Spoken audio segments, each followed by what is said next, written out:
Así que vamos a inclinar nuestros rostros y vamos a orar.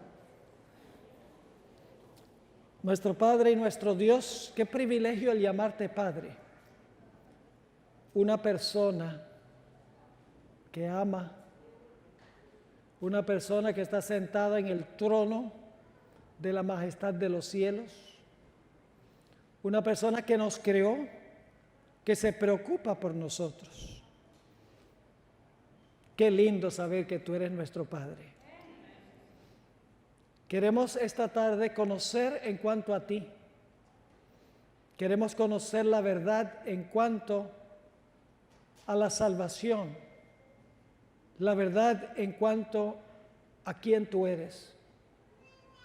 Te pedimos, Señor, que tu Santo Espíritu nos acompañe. Danos mentes claras, corazones dispuestos a recibir tu mensaje. Te doy gracias por todos los que han quedado acá. Te pido que cada uno reciba la bendición que tú tienes. Y te damos gracias, Señor, por escuchar nuestra oración, por responderla, porque te lo pedimos en el nombre de Jesús. Amén. Para entender lo que vamos a hablar en los próximos minutos, es necesario repasar algunas cosas que estudiamos en el tema de anoche. Según hemos visto, Dios es una persona que habita en un lugar específico que se llama cielo. Y hemos visto que Dios es el árbitro que define qué es bueno y qué es malo. Esa definición no viene de mi corazón, no viene de adentro. Es Dios quien define qué es bueno y qué es malo. Ahora, vimos también que Dios es el creador y nosotros somos sus criaturas. Es decir, hay una distinción clara entre Dios y su creación. Dios no es la creación, ni la creación es Dios. La creación nos habla de Dios, pero la creación no es Dios. Dios trasciende su creación, está separado de su creación. Está por encima de su creación. Está independiente de su creación. No está presente en todas las cosas, porque si estuviera presente en todas las cosas, últimamente sería culpable de nuestras acciones pecaminosas. Ahora vamos a repasar algunas cosas que estudiamos en el tema de anoche. Dios le dio un mandato a Adán y Eva. Esperaba que ellos obedecieran este mandato y de esta manera demostraran su amor para con Dios, porque el amor se demuestra por la obediencia. Los hijos muestran amor para con sus padres, respeto para con sus padres, obedeciéndolos. Y así es que Adán y Eva debían mostrar su gratitud y su amor para con Dios, porque Dios les había manifestado su amor, dándoles todas las bellezas de la creación. Dios colocó en el huerto una distinción entre el bien y el mal. Dios dijo, pueden comer de todos los árboles, eso es bueno. Pero del árbol de la ciencia del bien y el mal no coman, porque eso es malo. Yo defino el bien y el mal, es lo que está diciendo Dios, no ustedes. No les sale de adentro, la definición viene de afuera. El mandato de Dios fue sencillo. El mandato de Dios fue claro, fácil de entender. La prueba fue pequeña, fácil de pasar la prueba. Ahora, yo no sé si ustedes han pensado en esto, pero todos los principios de los 10 mandamientos estaban en ese único mandato. Y ustedes dicen, ¿cómo es eso? Yo pregunto, ¿Eva quiso hacerse Dios? ¿Cuál mandamiento es ese? No tendrás dioses ajenos delante de mí. ¿Quiso Eva idolizarse? Sí. ¿Eva deshonró a su Padre Celestial? La desobediencia es la mayor deshonra. Rechazó Eva a Dios como su creador, creyendo que ella era o podía ser Dios. Ahí está el cuarto mandamiento, que trae la atención al creador. ¿Trajo Eva la muerte al mundo? Cuando tentó a Adán. No matarás. ¿Escogió Eva otro esposo espiritual? No cometerás adulterio. ¿Robó Eva? Robó el fruto porque no era de ella. ¿Habló falso testimonio? Sí, exageró las palabras de Dios, ¿recuerdan? Dios no dijo que ni siquiera lo toquemos. ¿Codició? Todos los mandamientos se encontraban encerrados en ese único mandamiento. Es decir, la prueba era si ellos iban a obedecer la ley de Dios o no. Si iban a obedecer la palabra de Dios sin cuestionar o si iban a desobedecer el mandato de Dios. Y como vimos anoche, Satanás usó 5 métodos para atacar la palabra de Dios. Número 1, hizo un milagro mentiroso. Procuró convencer a Eva de hacerle caso al milagro en vez de hacerle caso a lo que Dios había dicho. Satanás torció la palabra de Dios y llevó a Eva a añadirle a la palabra de Dios. Satanás llevó a Eva a seguir su lógica, sus razonamientos, sus emociones. Satanás llevó a Eva a seguir el testimonio de sus 5 sentidos. Y llevó a Adán a escuchar la voz de Eva en vez de escuchar la voz de Dios. Todos los métodos de Satanás tenían un propósito: llevar a Eva a desobedecer la ley de Dios, a desobedecer la palabra de Dios y a seguir su propio criterio sobre el bien y el mal. Recordemos la conversación que tuvo Eva con la serpiente. Satanás citó mal la palabra de Dios.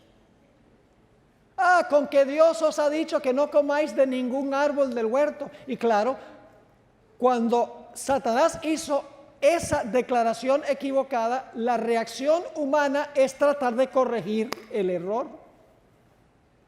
Así que ella dijo, no, estás equivocado. Dios no nos dijo que no podíamos comer de ningún árbol. Dios nos dijo que podíamos comer de todos los árboles, pero que no debíamos comer de este. Es decir, ahora Satanás ha logrado que Eva entable una conversación con él, habiendo citado mal la palabra de Dios, porque él sabía que ella iba a reaccionar corrigiendo su mala declaración. Y entonces encontramos que Eva, cuando Satanás le dice, no moriréis, inmediatamente hay una contradicción en la mente de Eva. Dios nos dijo que si comíamos del árbol íbamos a morir. Ahora la serpiente nos está diciendo que si comemos del árbol no vamos a morir. Y claro, lo que Satanás está sembrando en la mente de Eva es una pregunta. Si no vamos a morir, ¿por qué nos dijo Dios que sí nos íbamos a morir? ¿Están entendiendo la estrategia de Satanás? ¿Ves? Siembra preguntas y luego la contesta.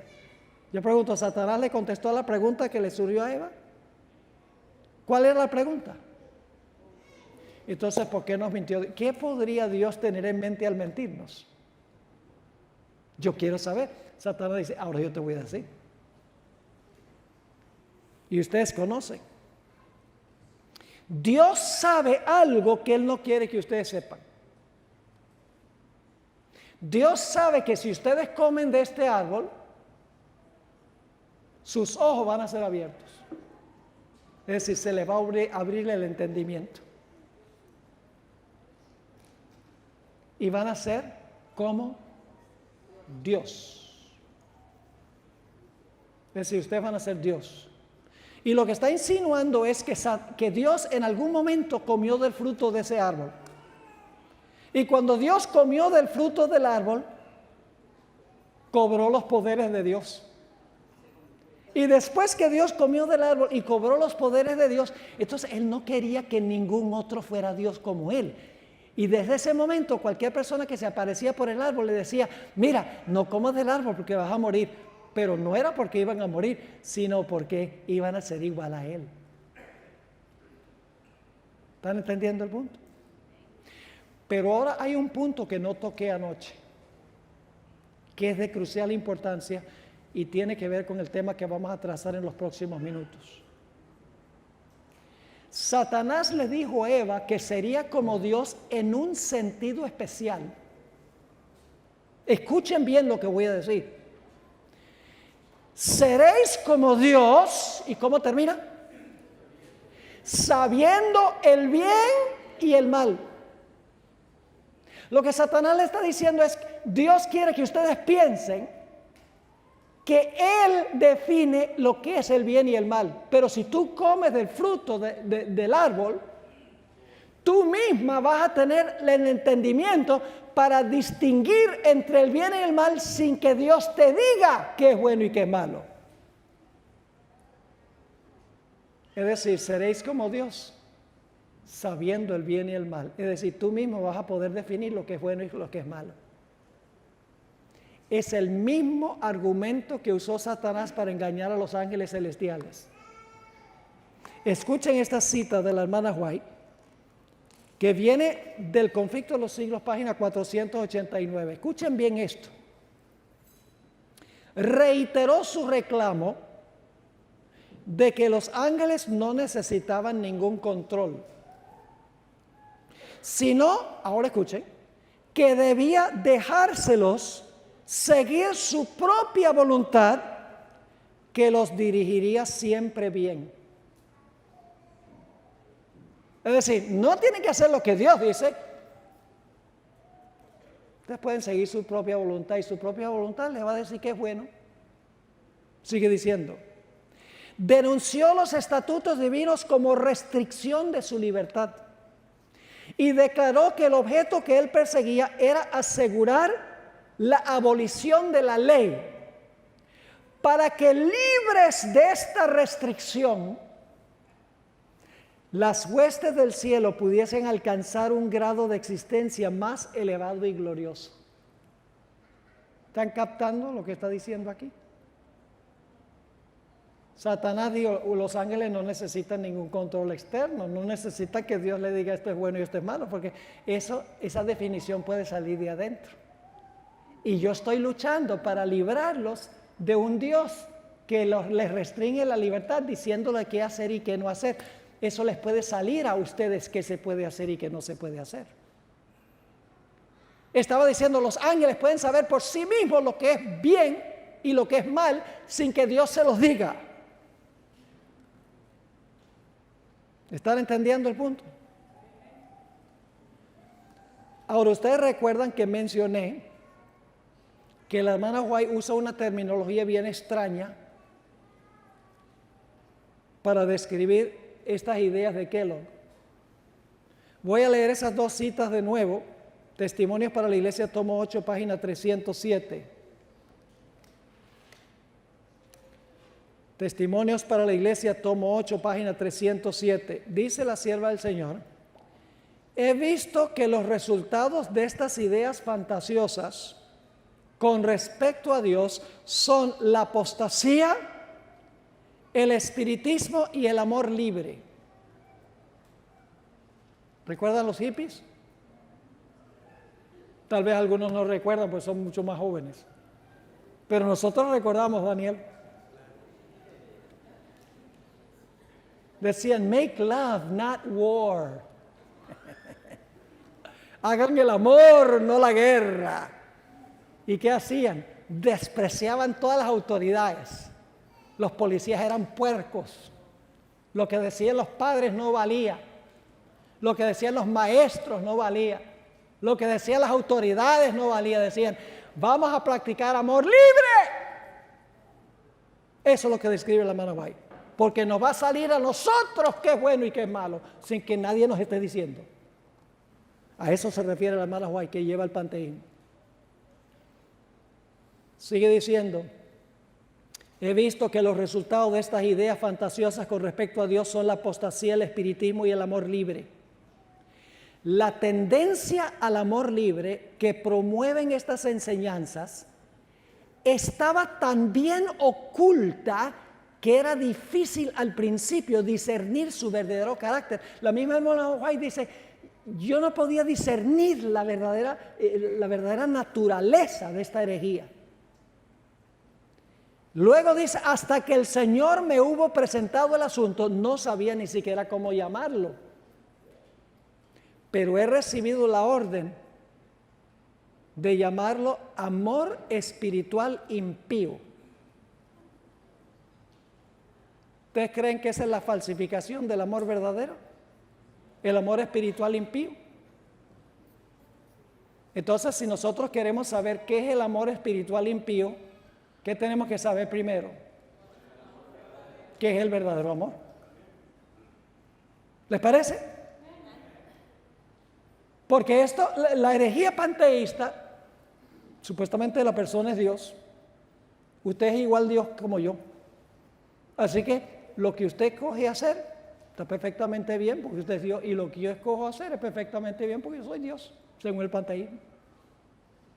Entonces, no hay tal cosa como el pecado. Y si se le llama pecado, pues ¿quién es el que está pecando? Dios. Se le atribuye el pecado a Dios en el panteísmo.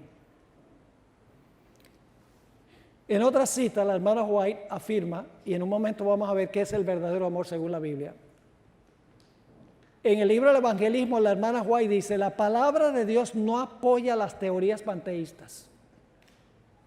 La luz de su verdad demuestra que estas teorías son destructivas para el alma. Las tinieblas son su elemento y la sensualidad su esfera. Es decir, esto lleva a la sensualidad. Yo pregunto, ¿los hippies eran sensualistas? ¿Se guiaban por sus emociones y sus sentidos? Sí. Sigue diciendo la sierva del Señor, gratifican al corazón irregenerado y dan licencia a la inclinación. El resultado de aceptarlas es la separación de Dios. Y usted dice, bueno, pero el panteísmo no es un problema en la iglesia adventista. Escuche, mañana en la mañana, en el último tema que voy a tener, que se llama el fino arte de la meditación cristiana, yo voy a demostrarles que hoy en día muchas de las prácticas que se están usando para la oración, la idea de vaciar la mente supuestamente para escuchar la voz de Dios, tienen como su base las ideas panteístas o panenteístas. Es fundamento. Así que tenemos que entender quién es Dios, cuál es su naturaleza, dónde está, cómo nos habla.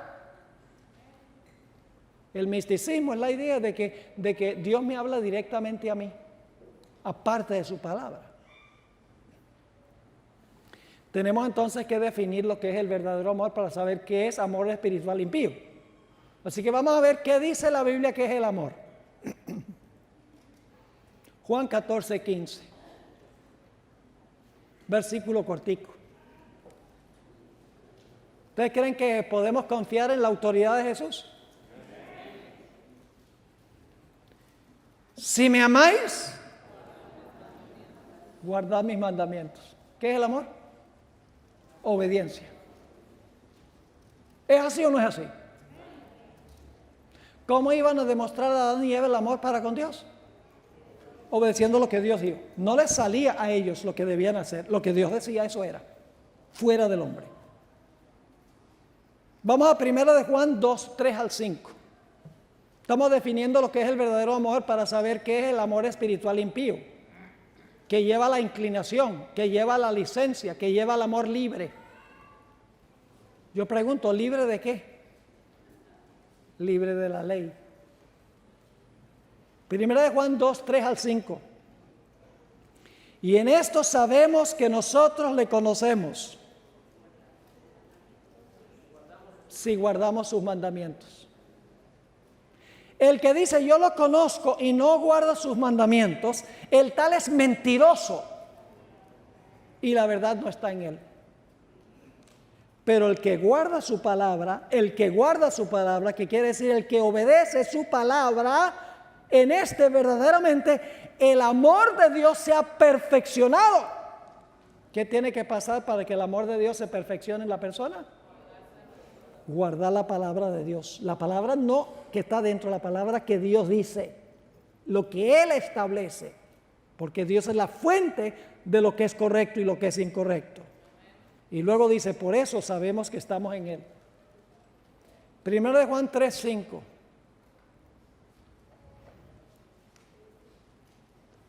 Pues este es el amor de Dios. ¿Qué dice luego? Que guardemos sus mandamientos. Y sus mandamientos no son gravosos. ¿Qué es el amor de Dios? Guardar la ley de Dios. Vamos a Romanos 13. Romanos 13 y el versículo 8 hasta el versículo 10. Romanos 13, 8 al 10. Estamos definiendo lo que es el verdadero amor. El verdadero amor es obedecer lo que Dios dice. Entonces, ¿qué es el falso amor? Es obedecer lo que me sale a mí, mi inclinación. Dice allí en Romanos 13:10, no debáis a nadie nada, sino el amaros unos a otros, porque el que ama al prójimo ha cumplido la ley. Porque no adulterarás, no matarás, no hurtarás, no dirás falso testimonio, no codiciarás. Se está citando los 10 mandamientos, ¿sí o no? Y cualquier otro mandamiento en esta sentencia se resume: amarás a tu prójimo como a ti mismo. El amor no hace mal al prójimo, así que el cumplimiento de la ley es el amor. ¿Qué es el amor? Obedecer la ley. ¿Cómo hubieran demostrado Adán y Eva el amor? Obedeciendo el mandato de Dios. Pero hoy en día en el mundo cristiano dicen, ustedes los adventistas son legalistas porque dicen que hay que guardar la ley, pero nosotros vivimos es por el amor. Ese es el argumento más ridículo que se podría presentar. Como si hubiese un conflicto entre el amor y la ley. La ley es una ley de amor. Y cuando la obedecemos, no tenemos la tendencia al amor libre. Nuestra tendencia es hacer lo que Dios dice. No el amor libre y regirnos por las inclinaciones de nuestro corazón. Ahora permítame compartir algo con ustedes que está muy cerca de aquí. El pastor Thomas Mostert. ¿Saben quién es Thomas Mostert? El que fue presidente de esta unión antes del presidente que está ahora. Fue presidente de la Unión del Pacífico por muchísimos años. Durante la mayor parte de esos años que fue presidente de esta unión, yo tuve una conversación personal con Mostert porque visitó mi iglesia en Fresno antes de jubilarse, poco antes de jubilarse. Él testificó que animaba a los pastores jóvenes de esta unión a que fueran a recibir su instrucción de cómo sembrar grandes iglesias a lugares como Willow Creek, la Catedral de Cristal, Saddleback, la iglesia de Rick Warren, y Fuller Theological Seminary. Yo mandaba a los jóvenes pastores allá para que aprendieran cómo sembrar y crecer la iglesia. Pero me dijo, fue uno de los errores de mi presidencia, haberlos mandado allí. Y escribió un libro que se llama Herejía Oculta, Hidden Heresy. Y un subtítulo de pregunta que dice, ¿está invadiendo el espiritismo a las iglesias adventistas de hoy? Eso lo escribió el presidente de esta unión. El libro fue un hit. Todos los presidentes de esta unión apoyaron el libro. Se publicaron centenares de miles que se distribuyeron en todos los Estados Unidos. Le dieron el visto bueno con gran entusiasmo a ese libro. Ahora, en ese libro el pastor Mostert muestra cómo las iglesias protestantes de hoy en día en los Estados Unidos lo que hacen es ocultar la ley de Dios y atacar la ley de Dios, que es una de las características principales del espiritismo. Quiero leerles dos citas que él usa en su libro. La primera está en la página 545, 545 del Conflicto de los Siglos. Se está citando esta obra. Está hablando del espiritismo. Y dice lo siguiente: es cierto que el espiritismo está cambiando actualmente su apariencia y ocultando algunos de sus rasgos más objetables. Está asumiendo un disfraz cristiano. ¿Qué está haciendo el espiritismo? Se está disfrazando de cristiano. Pero sus declaraciones hechas desde la plataforma y en la prensa han sido conocidas por el público desde hace muchos años, y en estas revelan su carácter verdadero. Estas enseñanzas no pueden ser negadas ni encubiertas. Es decir, el espiritismo tradicional no se puede esconder qué significa, pero hoy en día está tratando de disfrazarse el espiritismo. Y el pastor Mostert lo reconoció porque hizo la pregunta: ¿está invadiendo el espiritismo las iglesias adventistas de hoy? Él lo podía ver. La otra cita, Conflicto de los Siglos 545, tremenda cita esta, que usa el pastor Mostert en su libro. Aún en su forma actual, lejos de ser más tolerable que antes, el espiritismo es en realidad más peligroso que anteriormente. ¿Qué es el espiritismo hoy? ¿Más qué? Más peligroso que antes. ¿Por qué razón? Pues es un engaño más sutil.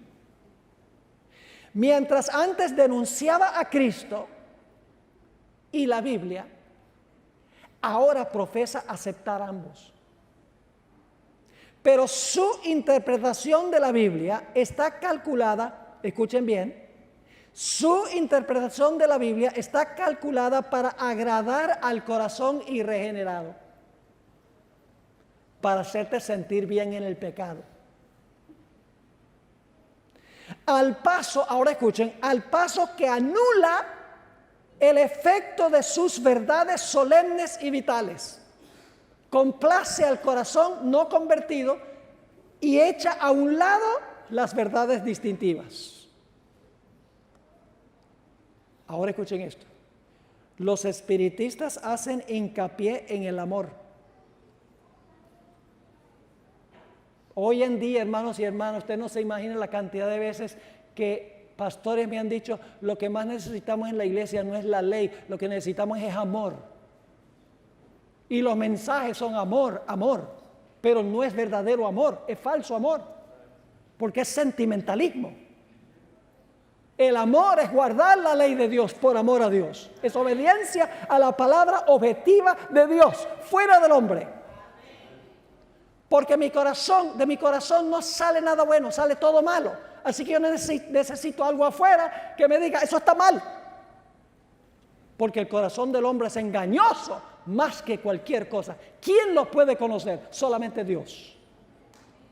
Así que dice, los espiritistas hacen hincapié en el amor como si fuese el atributo principal de Dios, pero lo degradan hasta hacer de él un sentimentalismo enfermizo que hace poca distinción entre el bien y el mal.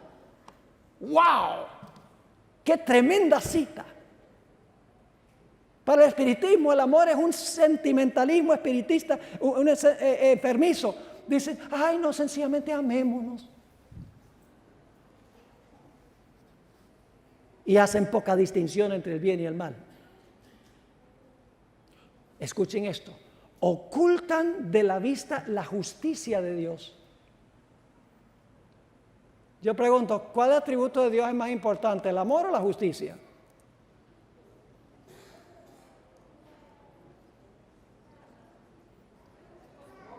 Oh, el amor, claro. Entonces Dios es más amoroso que justo. Dios es justo en su amor y amor en su justicia. Son iguales esos dos atributos de Dios. Y algunos dicen, ay, los que predican Apocalipsis no hacen sino hablar de la justicia de Dios. Pero nosotros predicamos de los evangelios, el amor de Dios. Como si el Cristo que está sentado sobre un caballo blanco y le sale una espada de la boca para herir a las naciones. Ah, no, ese no es el mismo Cristo de los evangelios. Es el mismo. Porque Dios es justo y misericordioso. Sigue diciendo. Ocultan de la vista la justicia de Dios, su denunciación del pecado y las exigencias de su santa ley. ¿Qué oculta el espiritismo? Las exigencias de la ley, la distinción entre el bien y el mal, la denunciación del pecado. Enseñan, ahora escuchen, enseñan al pueblo a que consideren el decálogo, es decir, los 10 mandamientos, como si fuera letra muerta. Fábulas agradables y hechizadoras cautivan los sentidos e inducen a los hombres a que rechacen la Biblia como fundamento de su fe. Se niega a Cristo tan ciertamente como antes, pero Satanás ha cegado tanto al pueblo que no son capaces de discernir el engaño. Esa es una de las citas principales que presentó el pastor Moster en su libro. Y luego dijo, si yo tuviera otra vez que hacerlo, nunca mandaría a uno de nuestros pastores a uno de esos lugares.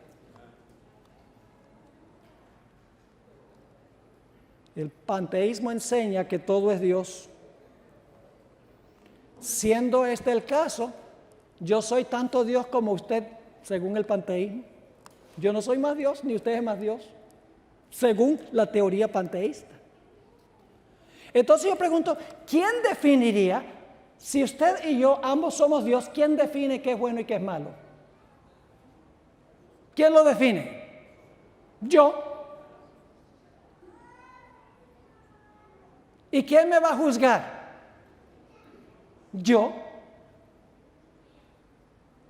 ¿Me están entendiendo las implicaciones de esto? Lo que Satanás le estaba diciendo a Eva y le dice a todos los que están metidos en esta situación hoy en día es que no necesitas que Dios te diga lo que es bueno y lo que es malo. Si comes del árbol, tú serás tanto Dios como Él y podrás definir por ti mismo o por ti misma lo que es bueno y lo que es malo. Vamos a dar un ejemplo ahora para que lo puedan entender. Los que tienen hijos en las escuelas públicas van a poder identificarse con esta declaración que voy a hacer ahora. Y déjenme decirles que mandar a los hijos a las escuelas públicas es algo supremamente peligroso hoy en día. Por eso es que muchos padres están practicando homeschool. Porque las escuelas públicas, su psicología se basa completamente sobre la idea de la nueva era, el panteísmo. Y le voy a explicar cómo.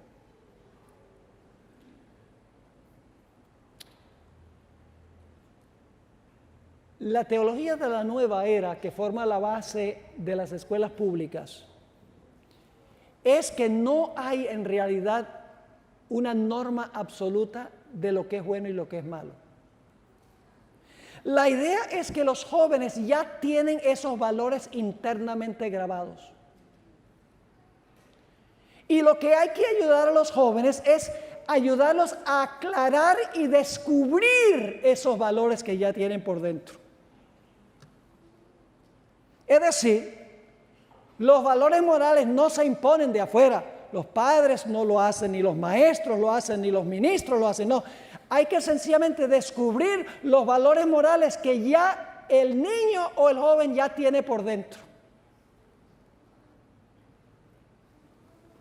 Es decir, la psicología secular enseña que los valores de una persona no deben ser impuestos desde afuera. Por la Biblia, por los padres, por los maestros, por los pastores, por las autoridades, sino que debemos ayudar a los jóvenes a descubrir sus propios valores que ya tienen inculcados. Por ejemplo, si los padres le dicen a su hijo, el sexo antes del matrimonio es pecado, el hijo, según las escuelas públicas, podría responder perfectamente, esa es su estimación y son sus valores, pero no son los míos. No me obliguen a vivir de acuerdo a las normas morales de ustedes. Si un pastor predica un sermón de que la Biblia condena el estilo de vida gay, una persona que practica esa conducta puede venir y decirle al pastor, pastor, esa es la norma suya, pero la norma suya no necesariamente es la mía. Permítame leerles una cita de un libro que se llama A Crash Course on the New Age, página 119. Yo traduje esta cita. Escuchen esto. La nueva era apoya un sinfín de derechos. La nueva era apoya un sinfín de derechos. Derechos humanos, derechos civiles, derechos de las mujeres, derechos de los gays. Este apoyo se puede trazar a la creencia en y el valor de la autonomía o la soberanía del yo. Es decir, si todos somos igualmente divinos, entonces cada uno tenemos el derecho de seguir nuestro propio curso sin ninguna interferencia externa, con tal que no estorbemos el mismo derecho que tienen los demás. ¡Wow! La consecuencia es que la mayoría de las personas afirmarían, por ejemplo, que no se debe pasar ninguna ley que prohíba el aborto o la homosexualidad, siendo que la gente tiene derecho de hacer lo que les plazca con sus propios cuerpos. Eso es lo que sucede cuando la ética se determina de adentro y no de lo que dice Dios en su palabra. En cortas cuentas, mis hermanos y hermanas, la nueva era que se ha infiltrado inclusive práctica a la iglesia adventista es que si yo soy Dios y tú eres igualmente Dios, entonces cada uno tenemos derecho de vivir de acuerdo a nuestro propio sistema moral interno. Es decir, lo bueno y lo malo no se determina por lo que Dios dice en su palabra fuera del hombre, sino que se determina por dentro. Es decir, las decisiones son antropocéntricas. La homosexualidad puede ser mala para una persona, pero puede ser buena para otra. Y ambos tienen razón, porque según el panteísmo, ambos son Dios.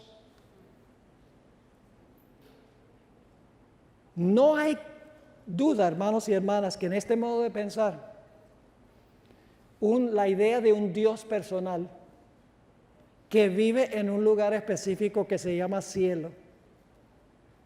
Comenzó un juicio investigador en 1844 en ese lugar para juzgar a los seres humanos.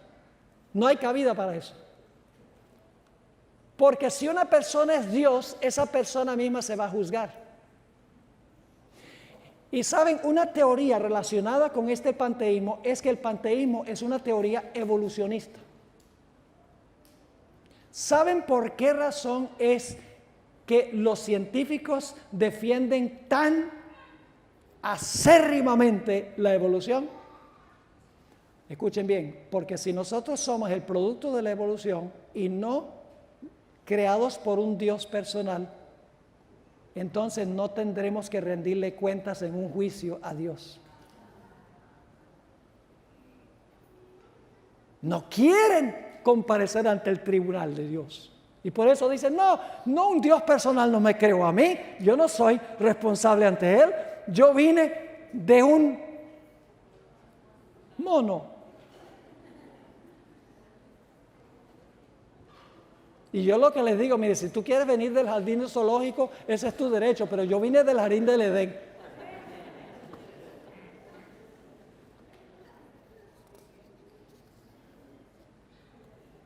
Elena White hizo el siguiente comentario en cuanto al verdadero carácter del panteísmo. Escuchen esto. Hoy día están penetrando a las instituciones educativas y a las iglesias por doquiera doctrinas espiritualistas que minan la fe en Dios y en su palabra. La teoría de que Dios es una esencia que compenetra toda la naturaleza es aceptada por muchos de los que profesan creer las Escrituras. Ustedes no oyeron eso. La teoría de que Dios es una esencia que compenetra toda la naturaleza es aceptada por muchos de los que profesan creer las Escrituras. Eso es cierto, vamos a ver mañana. De todos estos, Foster y otros que están enseñando estas prácticas místicas, el fundamento detrás de todo está el panteísmo. Sigue diciendo la sierva del Señor, pero por muy hermosamente ataviada que vaya esta teoría, es un engaño muy peligroso. Da una falsa idea de Dios y deshonra su grandeza y majestad. Lo seguro es que no tiende tan solo a extraviar, sino a corromper a los hombres. Y luego viene la cita que leí: las tinieblas son su elemento y la sensualidad su ambiente, su aceptación aparta de Dios. Y para la naturaleza humana caída, esto equivale a la ruina. En otra cita que se encuentra en el libro devocional, Alza tus ojos, página 334, la hermana White se enfrenta directamente a esta herejía. Dice: las ideas panteístas que ven a Dios en la naturaleza son fabricadas por Lucifer, el ángel caído. La hermana White no era políticamente correcta, decía las cosas como eran. Ahora escuchen, lo extraño es que estas ideas han sido aceptadas por tantos como una verdad bella. Pero lo que piensan ser luz los llevará a densa oscuridad. El dar gloria a Dios es un rasgo distintivo de la experiencia de los adventistas del séptimo día. Cuando damos gloria a los agentes humanos, porque creemos que son Dios, tenemos una confianza ilimitada en el hombre, hablando de la excelencia que suponemos que posee. Adoramos lo que no sabemos. Sea exaltado Dios, que los descarriados y débiles seres humanos se humillen ante Él. He tenido mucho que decir acerca de la gloria de Dios tal como se ve en sus obras creadas. Pero nunca, dice la hermana White, he dejado la impresión de que nuestro Dios omnipotente, que gobierna y llena completamente los cielos, se pueda encontrar en una flor, en una hoja o en un árbol. Lo que he dicho acerca de las obras de Dios en la naturaleza tenía la intención de conducir la mente para mostrar que toda la gloria debe ser dada a aquel que gobierna los cielos y controla todas las cosas en el cielo y en la tierra. Por eso digo que el panteísmo y todas estas ideas son un ataque directo contra la santificación. La santificación es perfecta armonía con la voluntad de Dios, como se haya trazado en su palabra. Cuando nuestra norma del bien y el mal se basa en lo que dicen nuestros corazones, en lo que dice la razón, en lo que dicen las emociones, en lo que dicen las impresiones, en lo que dicen las intuiciones, lo que dicen nuestros sentidos, eso es falso amor. Lo que la hermana White denominó amor espiritual impío.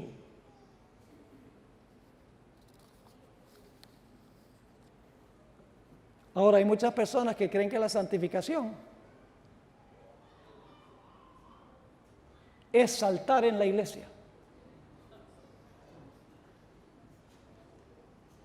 y hablar en lengua y levantar las manos y emocionarse. Dice, eso es señal de santidad, dicen. Tal vez no ocurre todo esto en la iglesia adventista todavía. Pero fíjense lo que dice la sierva del Señor. No es una evidencia concluyente que un hombre sea cristiano porque manifiesta éxtasis espiritual en circunstancias extraordinarias. La santidad no es arrobamiento, es una entrega completa a la voluntad de Dios. El panteísmo niega radicalmente eso. Es vivir de toda palabra que sale de la boca de Dios. Es hacer la voluntad de nuestro Padre Celestial. Es confiar en Dios en las pruebas y en la oscuridad, tanto como en la luz. Es caminar por fe y no por vista. Es confiar en Dios sin vacilación y descansar en su amor. En el libro La Educación, página 205, la hermana White define un poco más el espiritismo. Dice: el espiritismo asegura a los hombres que son semidioses no caídos, que cada mente se juzgará a sí misma, que el verdadero conocimiento coloca a los hombres por encima de toda ley, que todos los pecados cometidos son inocentes, pues todo lo que existe es correcto y Dios no condena. Eso es lo que dice el espiritismo. Pretende que los seres humanos más viles están en el cielo, exaltados. Declara a todos los hombres: no importa qué hagáis, vivid como os plazca, el cielo es vuestro hogar. Multitudes llegan así, ahora escuchen, multitudes llegan así a creer que el deseo constituye la ley suprema, que el desenfreno es libertad. La palabra en inglés es license, es liberty. Amor espiritual impío. El amor libre es lo que ella está describiendo. Así que dice: multitudes llegan a creer que el deseo constituye la ley suprema, que el desenfreno es libertad y que el hombre es responsable solamente ante sí mismo. Si se proporciona semejante enseñanza al comienzo mismo de la vida, cuando el impulso es fortísimo y urgentísima la necesidad de dominio propio y fuerza, es decir, si esto se le enseña a los niños cuando están chiquitos, la hermana White pregunta: ¿dónde quedan las salvaguardias de la virtud? ¿Qué ha de impedir que el mundo se convierta en una segunda Sodoma? ¿Están entendiendo lo que está diciendo el Espíritu de Profecía? Cuando adoptamos una norma interna y seguimos nuestras inclinaciones, el amor libre, en vez de seguir la ley objetiva externa de Dios y vivir por toda palabra que sale de la boca de Dios. Al final de la historia, Satanás lo que quiere es minar la confianza de la gente en la palabra de Dios. Quiere crear dudas en cuanto a la palabra. Quiere que la gente siga sus propios criterios independientes de la palabra de Dios. De esta manera puede echar a un lado la ley de Dios y llevar a la gente a seguir sus propias impresiones. Por eso la Biblia dice que va a abundar la transgresión de la ley y por lo tanto el amor de muchos se resfriará. ¿Han leído ahí en Mateo 24:12 donde dice que por causa de la iniquidad el amor de muchos se resfriará? ¿Saben qué palabra esa es iniquidad? Esa no es una buena traducción. Es la palabra anomías. La misma palabra que se traduce en 1 Juan 3:4, transgresión de la ley. Es decir, uno podría traducir ese versículo: y por causa de la transgresión de la ley, el amor de muchos se resfriará.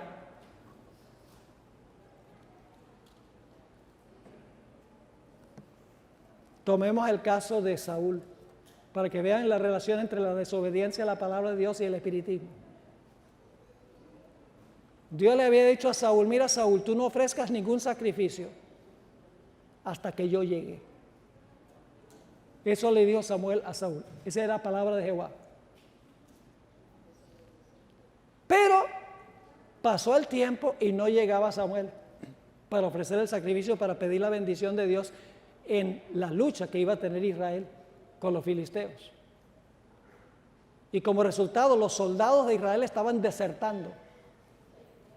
Porque los filisteos eran muchos. Dice, si no se ofrece el sacrificio para pedir la bendición de Dios, estamos perdidos. Empezaron a desertar. Entonces Saúl dice, ¿quién sabe qué le pasó a Samuel? Yo voy a tener que ofrecer el sacrificio. Y dice la Biblia que Saúl, con buenas intenciones. ¿Saben que al tiempo del fin no podemos ni siquiera confiar en nuestro sentido común? ¿Qué? ¿No podemos confiar en el sentido común? No siempre. ¿Qué hubiera pasado si Abraham hubiera dependido sobre su sentido común cuando Dios le dijo que sacrificara a su hijo? El sentido común dice que Dios dice no matarás. Punto final. Pero él no siguió su sentido común, siguió lo que Dios dijo. Y cuando Saúl acaba de ofrecer el sacrificio, se aparece Samuel. Y Samuel le habló las siguientes palabras a Saúl, para que vean la relación entre hacer lo que nosotros queremos en desobediencia de lo que Dios dice. Eso lleva al espiritismo. Se encuentra en 1 Samuel 15, 22 y 23. Porque Saúl da una excusa, él dice, bueno, se me estaban yendo los ejércitos y la situación exigía que yo hiciera eso. Y Samuel le dijo, se complace Jehová tanto en los holocaustos y víctimas como en que se obedezca las palabras de Jehová. Ciertamente el obedecer es mejor que los sacrificios y el prestar atención que la grosura de los carneros. Y luego viene esta declaración. Porque como pecado de adivinación, ¿saben qué palabra se usa en inglés? La rebelión es como witchcraft. Una mejor traducción sería brujería. Porque el pecado de brujería es la rebelión. Y como ídolos e idolatría, la obstinación. Por cuanto desechaste la palabra de Jehová, Él también te ha desechado para que no seas rey. Poderoso. Y mis hermanos y hermanas, la formación espiritual, la oración contemplativa, la música cristiana contemporánea, rock, el One Project son miembros todos de una misma familia. Ahora yo doy gracias a Dios, ya para terminar, que Dios nos ha dado una protección. No solo la Biblia, sino el espíritu de profecía. Gracias a Dios por el espíritu de profecía. Si no hubiera sido por el espíritu de profecía, esta iglesia no existiría hoy. Porque la iglesia fue protegida de múltiples herejías en el pasado. La iglesia se hubiera desbandado, se hubiera desbaratado. Pero por el don de profecía, la iglesia se ha mantenido junta. ¿Y saben lo que es más interesante? Uno de los lugares a donde más se ataca el espíritu de profecía es en Loma Linda, a donde la hermana White escogió y consiguió el lugar para el sanatorio de Loma Linda. Qué triste. Quiero leerles unas citas para terminar del espíritu de profecía sobre la importancia de este don que Dios ha dado a la iglesia. Tenemos que desempolvar los libros rojos. Bueno, ahora no, ahora está en CD, pues no hay problema. Hay que sacarlos y hay que leerlos y asimilarlos y practicarlos. Un par de estas citas ya las leí en Mensajes Selectos, tomo 1, página 55. La sierva de Dios dice, se encenderá un odio satánico contra los testimonios. Eso lo estamos viendo. La obra de Satanás será perturbar la fe de las iglesias en ellas por esta razón. Ahora va a querer perturbar la fe de la iglesia en el espíritu de profecía y hay una razón. ¿Cuál es la razón? Satanás no puede disponer de una senda tan clara para introducir sus engaños y atar a las almas con sus errores si se obedecen las amonestaciones y reproches del Espíritu de Dios.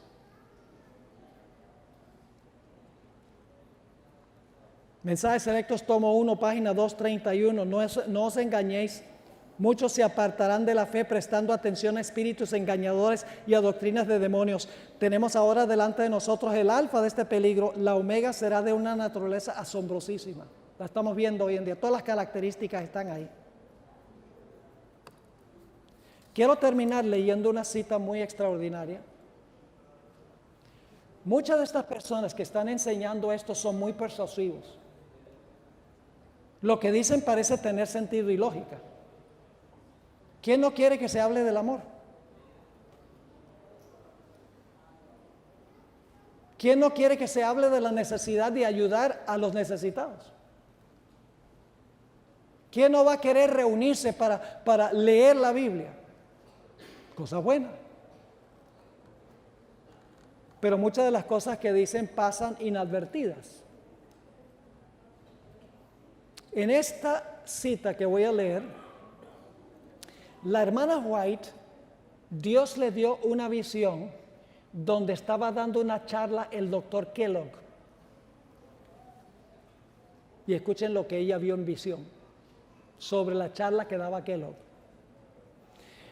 Después de mirar las caras complacidas e interesadas de aquellos que escuchaban, uno que se encontraba a mi lado me dijo que los ángeles impíos habían cautivado la mente del que hablaba. ¿Y la gente estaba qué? Complacida e interesada. Sigue diciendo. Me dijo, esto es un ángel hablando con la hermana White en la visión. Me dijo que debemos servir como guardianes de las iglesias. Guardianes, ustedes. Yo. Pero que de ningún modo debíamos entablar una discusión sobre estos temas con los que sostienen teorías panteístas. Cuando yo estuve en la conferencia general, vinieron 3 de los fundadores del One Project a hablar conmigo. Dijeron, venga, vamos a dialogar sobre este asunto. Yo le dije, no. Puede sonar muy drástico, decir, wow. Le hice alguna pregunta, ¿qué clase de música usan? Bueno, usan música contemporánea con tambores y eso.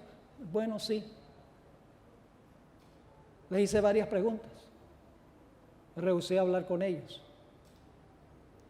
La hermana White dice que no se debe hacer.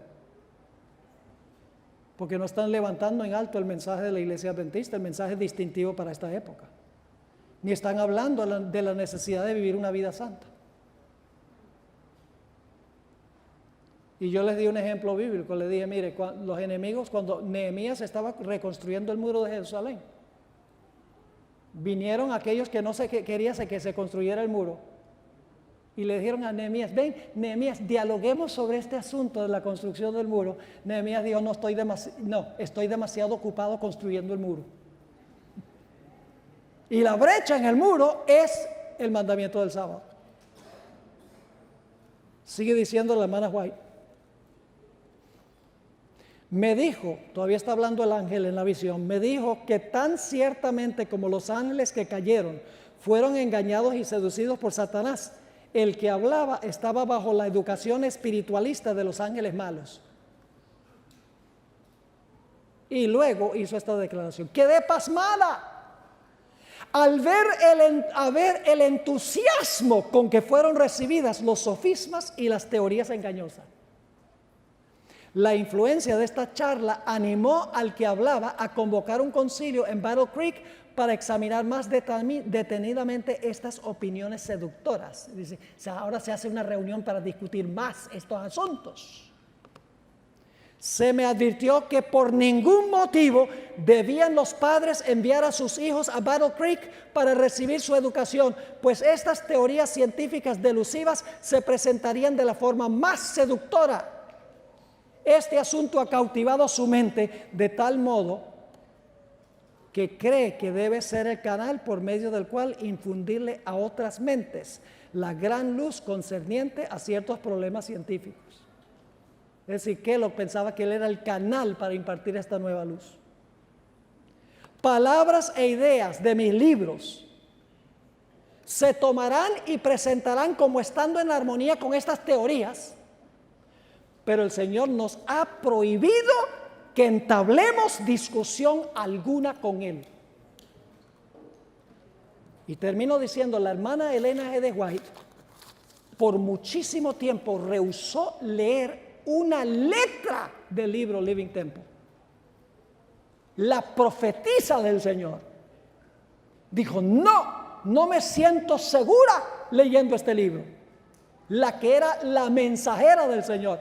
¿Qué diríamos hoy en día de los pobres alumnos en nuestras universidades que se les está recomendando que lean estos libros de personas que tienen estas filosofías de la nueva era cristianizadas? ¿Qué esperanza hay para ellos con mentes jóvenes, mentes sin las barreras necesarias, sin el criterio necesario? Es que aún teniendo el criterio necesario, no deben entablar conversación.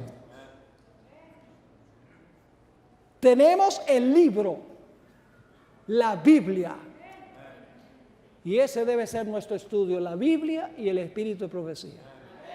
Porque las seducciones de Satanás, hermanos y hermanas, ni nos imaginamos cómo van a ser.